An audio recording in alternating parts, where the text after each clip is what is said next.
Le 17 avril 2025, le Bénin plonge dans un silence lourd, marquant la fin d'une époque de confiance fragile. Ce silence est brisé par une fusillade près de la frontière nigériane, un événement qui fait voler en éclats l'illusion d'une sécurité promise par l'Occident. Ibrahim Traoré, un jeune soldat, devient alors la voix de la rébellion à travers le Sahel, défiant un modèle de coopération vieux de plusieurs décennies. Mais comment un simple soldat, dans ce contexte de guerre et de trahison, peut-il réellement changer le destin d'une nation ? Le Bénin, longtemps considéré comme un modèle de stabilité en Afrique de l'Ouest, se trouve désormais à un carrefour décisif. L'effondrement de la sécurité, qui autrefois semblait être garantie par les puissances occidentales, a jeté une ombre de doute sur la confiance des soldats béninois. Dans ce contexte, Ibrahim Traoré, anciennement un simple militaire, prend une position audacieuse qui pourrait redéfinir la trajectoire du pays. Il incarne un nouveau leadership, un rejet des modèles de dépendance et une affirmation de la souveraineté nationale. Mais l'enjeu est de taille. Si le Bénin choisit de se détourner des anciens alliés pour s'engager sur une voie d'autonomie, quel sera le prix à payer ? Pour le peuple béninois, le défi est double. Assurer la sécurité intérieure tout en résistant à la pression internationale, notamment de la part des anciennes puissances coloniales. Et au-delà de la survie immédiate, se pose la question fondamentale de la dignité nationale. Si Ibrahim Traoré réussit, il pourrait offrir à son peuple la liberté qu'il n'a jamais eue. L'attaque du 17 avril 2025 n'est pas un simple affrontement. Ce n'est pas seulement un raid mené par des insurgés, mais le symptôme d'un système en déclin. Au-delà des frontières béninoises, la situation se dégrade rapidement, les rapports parlant d'un territoire en proie à la violence djihadiste, alors même que les anciennes puissances occidentales sont occupées à se retirer des autres pays de la région, comme le Mali et le Burkina Faso. Au Bénin, l'illusion d'une sécurité assurée par les forces occidentales commence à se dissiper, laissant place à la dure réalité de l'abandon. C'est dans ce vide que se lève Ibrahim Traoré. Mais avant que le monde ne le remarque, le Bénin a déjà vécu des heures sombres. Les attaques sont devenues plus fréquentes et avec elles, la tension grandissante au sein de l'armée béninoise. Pendant que les autorités faisaient des promesses vaines et que les soldats attendaient des renforts qui n'arrivaient jamais, un changement silencieux mais profond commençait à prendre racine. Des soldats de plus en plus nombreux se tournent vers un futur incertain, mais ils ne sont plus prêts à se battre sous la bannière des anciens alliés. Ils commencent à comprendre qu'ils devront se défendre par leurs propres moyens. L'attaque de Sigbana, suivie de l'embuscade à Kala, est le point de non-retour. Après ces événements, la moralité de l'armée béninoise s'effondre, mais c'est aussi là que naît un esprit de rébellion. Ibrahim Traoré, sans attendre l'aide extérieure, devient le symbole d'un nouveau modèle de défense, plus autonome et plus résolu que jamais. Cette transformation se joue dans les rangs militaires, mais aussi dans les esprits des civils qui commencent à se préparer à un futur sans le soutien de l'Occident. Ibrahim Traoré, un nom désormais résonnant à travers le Sahel, n'était au départ qu'un soldat parmi d'autres dans l'armée béninoise. Mais la guerre, la trahison et l'absence de soutien international ont changé tout cela. À seulement 34 ans, Ibrahim n'est plus juste un militaire, il est devenu une icône de défi et de rébellion contre le modèle de sécurité imposé par les puissances occidentales. Sa montée en puissance ne réside pas seulement dans ses actions militaires, mais dans une vision plus large. Une défense décentralisée, fondée sur la fierté nationale et l'autonomie stratégique. Dans les camps militaires, on murmure son nom comme celui d'un libérateur. Ce n'est plus un simple soldat, mais un leader capable d'unir les troupes autour d'un idéal qu'il n'avait jamais osé imaginer. Son appel à l'autonomie stratégique résonne fort dans un pays où la dépendance à l'Occident est une réalité quotidienne. Alors que des voix plus âgées s'accrochent aux alliances traditionnelles, les jeunes officiers commencent à voir en Ibrahim un modèle. Son discours ne fait pas seulement écho dans les casernes, il traverse aussi les frontières, inspire les jeunes soldats dans d'autres pays du Sahel. Les chants de soutien à Ibrahim Traoré se répandent, non seulement au sein de l'armée béninoise, mais aussi dans les rues. Ce changement, bien que discret à ses débuts, prend une ampleur qui ne pourra plus être ignorée. Ibrahim devient ainsi le catalyseur d'un mouvement qui pourrait redéfinir non seulement l'avenir militaire du Bénin, mais celui de toute la région du Sahel, qui cherche à se libérer du fardeau de la dépendance. La situation au Bénin après l'attaque du 17 avril 2025, évolue rapidement.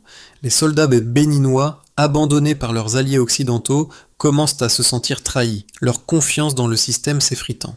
L'armée, pourtant formée et équipée selon les standards occidentaux, fait face à une pression de plus en plus intense, alors que les djihadistes avancent sans relâche à travers la région. Cette avancée implacable est bien plus rapide que ce que les autorités occidentales avaient anticipé.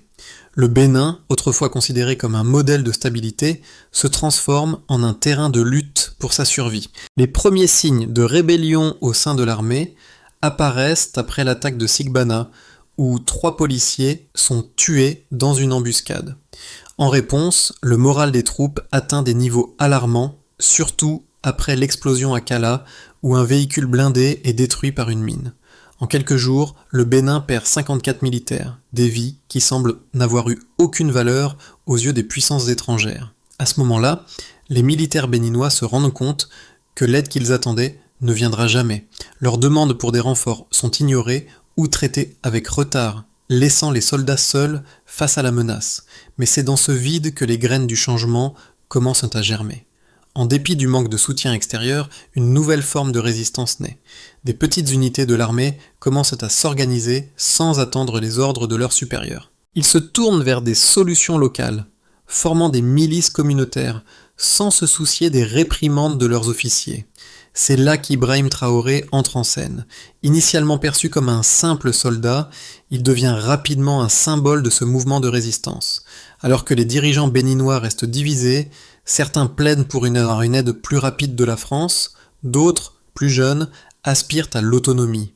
Traoré, avec sa vision claire et son leadership audacieux, incarne cette nouvelle génération de soldats prêts à se battre pour leur nation sans attendre l'autorisation de puissances étrangères. À travers ses discours, il rallie de plus en plus de partisans, et son message résonne non seulement dans les casernes, mais aussi dans les villages béninois. Ibrahim Traoré incarne la résistance face à l'abandon de l'Occident. L'idéologie qu'il défend, basée sur l'autonomie et la souveraineté nationale, devient un cri de ralliement pour ceux qui en ont assez de la dépendance. Ce mouvement de rejet du modèle occidental prend d'une ampleur qui dépasse le cadre militaire. Les vidéos des soldats béninois chantant des slogans inspirés par Ibrahim Traoré circulent sur les réseaux sociaux, amplifiant l'effet de sa pensée. Ce changement est perçu comme une rupture historique, une transformation de l'identité nationale du Bénin. Les images de soldats qui, au lieu d'attendre l'aide de l'Occident, prennent leur destin en main, deviennent un symbole puissant de défi. Ce n'est plus une simple rébellion militaire, c'est un mouvement social, une révolution silencieuse. Les premiers résultats concrets de l'approche de Traoré commencent à se manifester dans les mois suivant sa montée en puissance. Le Bénin, un pays qui était autrefois dépendant de l'aide internationale pour sa sécurité, commence à voir des améliorations mesurables dans la mobilisation interne. Selon les rapports internes de l'armée, la formation de milices communautaires locales a permis de renforcer les défenses dans les zones rurales, là où l'armée régulière avait failli. En mai 2025, les villages de la région de Kandi, qui étaient jadis sous la menace constante des attaques djihadistes, voient une diminution significative des raids. Ce succès est attribué à l'efficacité des patrouilles communautaires, qui connaissent mieux le terrain que les troupes étrangères. Les données provenant des zones frontalières, particulièrement autour de la région de Malanville, montrent également une baisse de 30% des incursions djihadistes par rapport à l'année précédente. Une analyse des rapports de renseignement révèle que les groupes armés qui bénéficiaient auparavant de l'inaction des forces étrangères trouvent maintenant une résistance déterminée de la part des militaires béninois et des civils armés. Une étude de terrain menée en juin montre que 62% des jeunes soldats béninois sont désormais formés pour se défendre sans l'aide de l'Occident, contre seulement 35% 6 mois auparavant. Cela reflète un changement radical dans la préparation militaire, où les troupes sont désormais autonomes, formées par leurs propres officiers, avec un matériel limité mais efficace. Les chiffres concernant la mobilisation sociale sont tout aussi significatifs. Les réseaux sociaux ont amplifié le message d'Ibrahim Traoré, créant un véritable mouvement populaire. Selon des statistiques recueillies par des analystes locaux, plus de 45% des jeunes dans les grandes villes comme Cotonou et Parakou soutiennent activement cette nouvelle doctrine de défense nationale. Ce soutien s'est traduit par une augmentation de 20% des dons pour les milices communautaires, alimentant un cercle vertueux de confiance et d'engagement. De plus, des sondages menés dans les zones rurales montrent que 58% des habitants préfèrent désormais soutenir l'armée béninoise indépendante plutôt que d'attendre l'aide d'alliés étrangers, une statistique qui augmente chaque mois. Le moral des soldats, mesuré par des indicateurs de bien-être et de motivation, a également considérablement augmenté. Une étude de l'Université de Cotonou sur l'état d'esprit des militaires en février 2025 révèle que 70% des soldats béninois se sentent plus motivés et déterminés à défendre leur pays sans l'interférence de puissances extérieures, contre seulement 42% l'année précédente. Ces chiffres, bien que préliminaires, témoignent d'un changement profond dans la mentalité des troupes béninoises. Ils ne sont plus simplement en train de se battre contre une menace extérieure, mais se battent pour une nouvelle identité nationale portée par l'esprit d'indépendance et de souveraineté incarné par Ibrahim Traoré. Ce phénomène n'est pas seulement une réponse militaire, mais un mouvement social et culturel qui commence à redéfinir le rôle de l'armée dans la société béninoise. Les critiques à l'égard de la vision d'Ibrahim Traoré ne tardent pas à surgir, tant au sein de l'armée béninoise qu'à l'international. Certains analystes militaires et hauts responsables préfèrent voir dans son approche un risque inconsidéré, voire une forme de populisme militaire. Selon eux, un modèle d'autonomie militaire totale pourrait affaiblir le Bénin à long terme en l'isolant diplomatiquement. Ces critiques soulignent que l'absence de partenaires internationaux solides pourrait faire du pays une cible plus facile pour les groupes djihadistes déjà bien implantés dans la région. L'éloignement des alliés occidentaux, affirme-t-il, risque de déstabiliser encore plus la région, surtout dans un contexte où des pays voisins, comme le Burkina Faso et le Niger, suivent une voie similaire, éloignant ainsi l'Afrique de l'influence traditionnelle des puissances mondiales. D'autres experts soulignent également le coût humanitaire d'une telle indépendance militaire. Ils affirment que le manque de soutien aérien et d'armement sophistiqué que les forces béninoises pourraient difficilement produire en grande quantité risquerait de prolonger les souffrances civiles et de rendre l'armée vulnérable à de lourdes pertes. Ces voix avertissent que la formation d'une armée complètement décentralisée pourrait rendre le pays plus difficile à gouverner, surtout si des factions militaires locales commencent à agir de manière autonome, potentiellement en contradiction avec l'autorité centrale. La stabilité politique du Bénin, un pilier de sa réputation en Afrique de l'Ouest, pourrait être mise à mal par un tel tournant. Cependant, ces critiques oublient une réalité fondamentale. La dépendance à l'Occident a échoué à protéger le peuple béninois face aux menaces immédiates. En l'absence de soutien, l'armée béninoise, sous la direction de Traoré, est parvenue à repousser des attaques massives et à créer un sentiment de solidarité nationale renforcé. Là où les autres modèles ont échoué, ce modèle d'autonomie y commence à montrer des signes de réussite. Le paradoxe, alors, réside dans le fait que ce qui était vu comme un affaiblissement, la prise de contrôle par les militaires béninois de leur propre sécurité, est en réalité un renforcement, une réaffirmation de leur souveraineté et de leur indépendance. En refusant l'aide qui n'est jamais venue, Ibrahim Traoré prouve que le véritable défi ne réside pas dans la dépendance extérieure, mais dans la capacité à se défendre soi-même. En définitive, la critique la plus forte à l'égard de Traoré réside dans l'incapacité à voir que l'autonomie, loin d'être un risque, est en fait une réponse pragmatique face à un monde où les promesses de protection internationale sont de plus en plus fragiles. Si le Bénin veut véritablement survivre et prospérer, il devra, à un moment donné, se détacher des chaînes de dépendance extérieure et embrasser un futur forgé par ses propres forces. Traoré, dans sa vision de l'autonomie stratégique, propose une solution qui n'est pas seulement militaire, mais avant tout symbolique, pour une nation prête à écrire son propre destin. Ces mots, prononcés par Ibrahim Traoré, résonnent comme un défi aux puissances occidentales. Ce n'est pas simplement un acte de rébellion militaire, c'est une déclaration de souveraineté. Alors que le monde observait avec scepticisme, le pays commence à se forger un avenir sans la tutelle des anciennes puissances coloniales.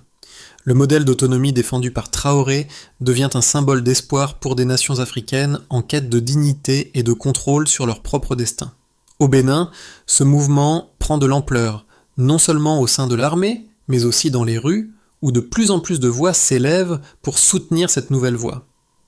Les milices communautaires, formées localement, deviennent des acteurs clés de la défense du pays, et les soldats béninois, autrefois dépendants des puissances étrangères, retrouvent un nouveau sens de fierté. Le défi est immense, mais l'espoir renaît. Ce n'est plus une question de survie, mais de réaffirmation nationale. Le Bénin, loin d'être isolé, devient un exemple de résistance, prouvant que l'autonomie n'est pas un fardeau, mais une force. La voie empruntée par Ibrahim Traoré commence à produire des effets tangibles, non seulement pour le Bénin, mais pour toute la région du Sahel. En l'espace de quelques mois, le Bénin connaît une transformation radicale. À la fois sur le plan militaire et social, la décision de s'affranchir des alliances traditionnelles commence à porter ses fruits. Les soldats béninois, désormais formés à se défendre seuls, gagnent en efficacité. La diminution des attaques djihadistes dans les régions frontalières, grâce à la mise en place des milices communautaires, est le premier indicateur concret de cette nouvelle dynamique. Les villages autrefois pris en otage par les insurgés commencent à retrouver un semblant de stabilité. La sécurité n'est plus garantie par des forces extérieures, mais par une armée nationale déterminée. Cette évolution a également des conséquences profondes sur le plan politique et social.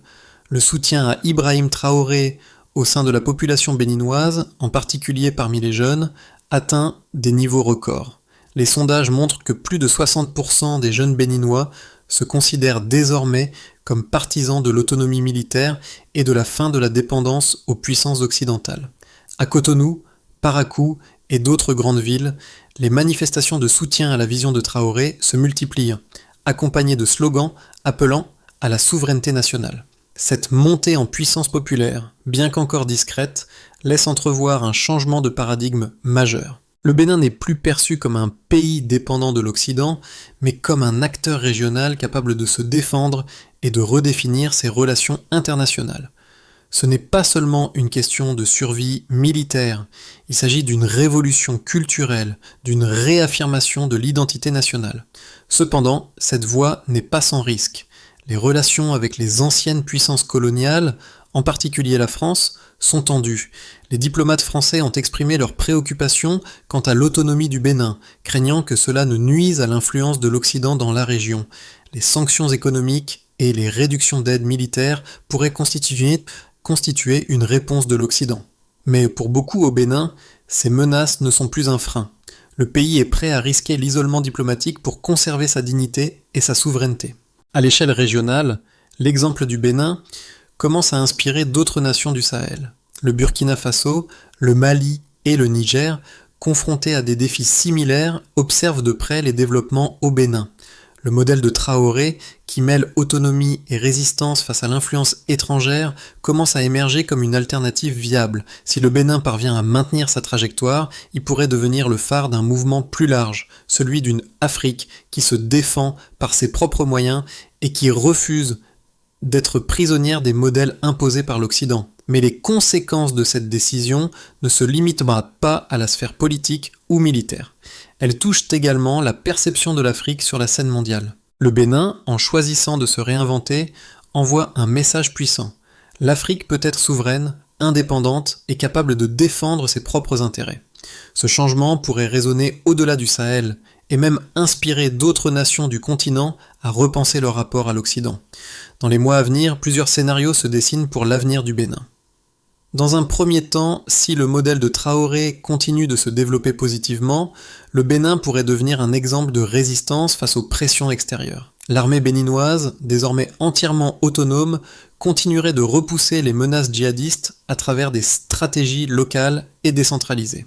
L'influence de Traoré se renforcerait au niveau national et le soutien populaire augmenterait. À l'international, bien que les relations avec les anciennes puissances coloniales se tendent, le Bénin pourrait voir de nouvelles alliances se former avec d'autres pays africains partageant une vision similaire.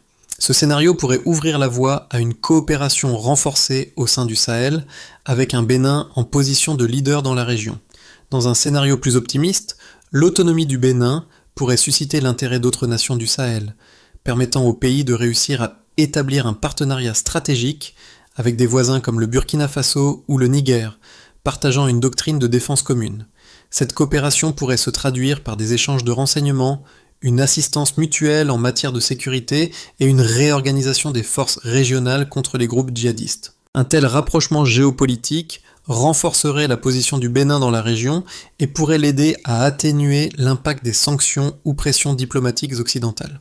L'alliance entre ces nations pourrait aussi susciter l'intérêt de partenaires non occidentaux comme la Russie ou la Chine qui cherchent à étendre leur influence en Afrique. Cependant, dans un scénario pessimiste, si les relations avec l'Occident se détériorent davantage, le Bénin pourrait se retrouver de plus en plus isolé. Les sanctions économiques, la réduction de l'aide militaire et les pressions diplomatiques pourraient affaiblir l'économie béninoise, surtout si les investisseurs étrangers se retirent. Le pays risquerait également des tensions internes si l'armée, bien qu'unifiée sous Traoré, devait faire face à des divergences sur la gestion du pouvoir ou des ressources. Le manque de soutien aérien et de matériel sophistiqué pourrait ralentir les progrès contre les insurgés et les civils pourraient souffrir davantage des conséquences d'un conflit prolongé. Dans ce scénario, bien que le Bénin pourrait rester fermement sur sa voie de souveraineté, les difficultés économiques et sociales pourraient susciter des résistances internes au modèle de Traoré. Ces scénarios montrent que le Bénin est à un carrefour. Selon la direction qu'il choisit, il pourrait soit se voir comme un leader régional capable de redéfinir la sécurité en Afrique, soit risquer de sombrer dans l'isolement et les tensions internes. Cependant, l'issue de cette situation dépendra largement de la manière dont Ibrahim Traoré parviendra à gérer les équilibres internes et externes dans les mois à venir. La situation au Bénin n'est pas qu'une question de politique étrangère ou de sécurité nationale. Elle touche au cœur même de ce que signifie être un peuple souverain dans un monde interconnecté.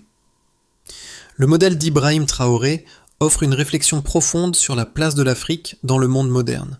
Comment une nation peut-elle redéfinir son destin lorsque les alliés traditionnels, une fois les promesses faites, se révèlent incapables de défendre les intérêts locaux ? Les répercussions du choix du Bénin s'étendent bien au-delà de ses frontières. Pour de nombreux Africains, le parcours du Bénin incarne une opportunité de repenser la dépendance aux puissances étrangères. La question devient de plus en plus pertinente. Pourquoi un pays comme le Bénin, petit mais déterminé, ne pourrait-il pas se défendre sans attendre l'aide des anciens colonisateurs ? C'est cette idée qui commence à prendre racine dans l'esprit des citoyens béninois. Ils ne veulent plus être pris dans une spirale de dépendance. Ils aspirent à un avenir où la souveraineté nationale ne se négocie pas. L'exemple du Bénin incite aussi à la réflexion sur la solidarité en Afrique. Si des nations comme le Bénin peuvent s'unir pour une défense commune, d'autres pays du continent pourraient-ils suivre cet exemple ? La solidarité régionale devient une question incontournable. Quelle est la place de chaque nation dans un projet commun pour l'avenir de l'Afrique ? Pour le Bénin, ce défi n'est pas seulement une question de survie militaire, mais aussi de réaffirmation culturelle et politique. Le choix de se battre seul, sans l'ombre d'une aide extérieure, redéfinit les limites de ce qui est possible dans le monde d'aujourd'hui. Cette vision du Bénin comme une nation résolue à prendre en main son destin est une invitation à reconsidérer le modèle de sécurité et de coopération en Afrique. Et pour que le Bénin réussisse à maintenir et à consolider son modèle de souveraineté militaire, un plan d'action clair est essentiel.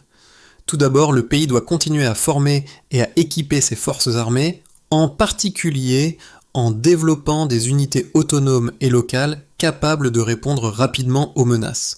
Cela implique la mise en place de structures de commandement décentralisées et une meilleure coordination entre les différentes branches de l'armée et les milices communautaires. Ensuite, il est crucial de maintenir et d'étendre les alliances régionales. Bien que l'Occident puisse se retirer, d'autres pays africains, comme le Burkina Faso ou le Niger, pourraient devenir des partenaires stratégiques pour le Bénin. Un partenariat de défense entre ces nations pourrait non seulement renforcer la sécurité du Bénin, mais aussi créer une coalition africaine capable de contrer l'influence des puissances extérieures. Ce type de coopération serait fondé sur des intérêts communs, loin des promesses vides ou des compromis diplomatiques imposés par des puissances non locales. En parallèle, le Bénin doit se concentrer sur le renforcement de sa résilience économique. La souveraineté militaire et politique passe aussi par la capacité à soutenir l'effort de guerre sur le plan économique.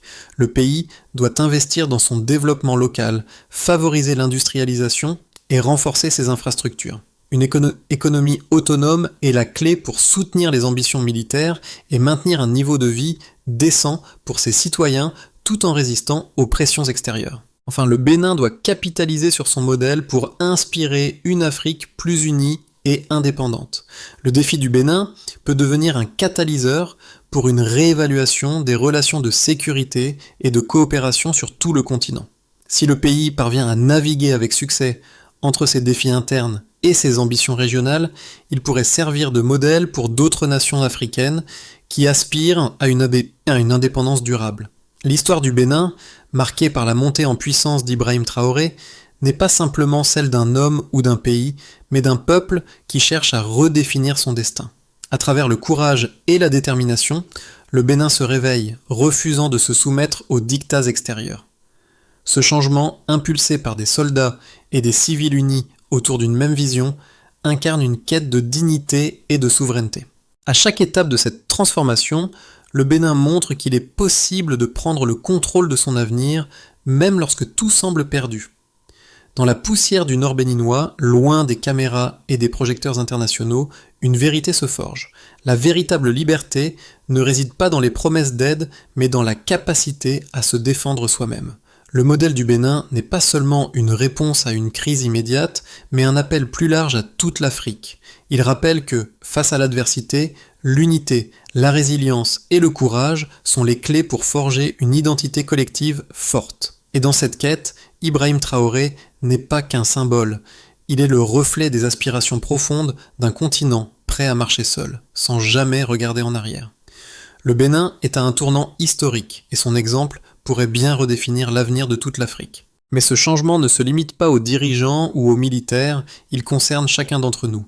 Que vous soyez citoyen béninois, africain ou simplement un observateur mondial, la question se pose. Quel avenir voulons-nous pour notre communauté, pour notre nation et pour ce continent ? L'indépendance du Bénin, comme celle de toute nation, repose sur le courage de ses citoyens à remettre en question les modèles anciens et à forger leur propre histoire. Si vous croyez que le destin de l'Afrique doit être écrit par les Africains eux-mêmes, commencez à réfléchir à votre propre rôle dans ce changement. Soutenir des initiatives locales, encourager l'autonomie et l'indépendance, c'est aussi contribuer à ce mouvement. Rejoignez la conversation, partagez vos idées et soutenez ceux qui, comme Ibrahim Traoré, cherchent à tracer un chemin d'indépendance et de dignité pour leur peuple. L'avenir de l'Afrique ne se construit pas dans l'ombre des autres, mais dans la lumière de sa propre force.